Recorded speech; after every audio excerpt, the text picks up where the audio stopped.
ದಾಖಲೆ ಕೊಟ್ರೆ ನನ್ನ ರಾಜೀನಾಮೆ, ಕೊಡದಿದ್ರೆ ನಿಮ್ಮ ರಾಜಕೀಯ ಸನ್ಯಾಸಕ್ಕೆ ಸಿದ್ಧರಾಗಿ. ಬಸ್ನೂರಿಗೆ ಶಾಸಕ ಮನಗೂಳಿ ಸವಾಲು. ಸಿಂದಗಿ ವಿಷಯದಲ್ಲಿ ನಾವು ರಾಜಕಾರಣ ಮಾಡೋದು ಬೇಡ, ನೊಂದವರ ಪರವಾಗಿ ಹೋರಾಟ ಮಾಡೋಣ. ನಿಮಗೆ ರಾಜಕಾರಣ ಮಾಡೋಕೆ ಕಾಲವಿದೆ. ಆಗ ಜನರು ಯಾರದ್ದು ಅಭಿವೃದ್ಧಿ, ಯಾವ ಅಭಿವೃದ್ಧಿ ಅಂತ ತೀರ್ಮಾನ ಮಾಡ್ತಾರೆ. 84 ಕುಟುಂಬಗಳ ಬಗ್ಗೆ ಕಾಳಜಿ ತೋರಬೇಕಾದ ತಾವು ರಾಜಕಾರಣ, ನನ್ನ ಹಾಗೂ ನನ್ನ ಕುಟುಂಬದ ಖಾಸಗಿ ವಿಚಾರದಲ್ಲಿ ಮಾತನಾಡಿದ್ದೀರಿ. ಅದಕ್ಕೆ ಉತ್ತರ ಕೊಡುವ ಕಾಲವಿಲ್ಲ.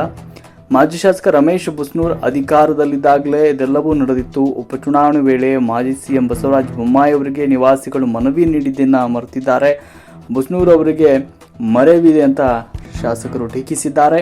ನಮ್ಮ ಕುಟುಂಬದ ಮೇಲೆ ಮಾಡಿದ ಆರೋಪಗಳನ್ನು ಸಾಬೀತುಪಡಿಸಿದರೆ ನಾನು ಶಾಸಕ ಸ್ಥಾನಕ್ಕೆ ರಾಜೀನಾಮೆ ಕೊಡ್ತೇನೆ, ಇಲ್ಲದಿದ್ದರೆ ನೀವು ರಾಜಕೀಯ ಸನ್ಯಾಸ ಸ್ವೀಕರಿಸುವಂತೆ ಮಾಧ್ಯಮಗಳ ಮುಂದೆ ಶಾಸಕ ಅಶೋಕ್ ಮನಗೂಳಿಯವರು ಸವಾಲ್ ಹಾಕಿದ್ದಾರೆ. ವರದಿ ಶಂಕರಗೌಡ, ಹಚ್ಚಡದ ಸಿಂದಗಿ.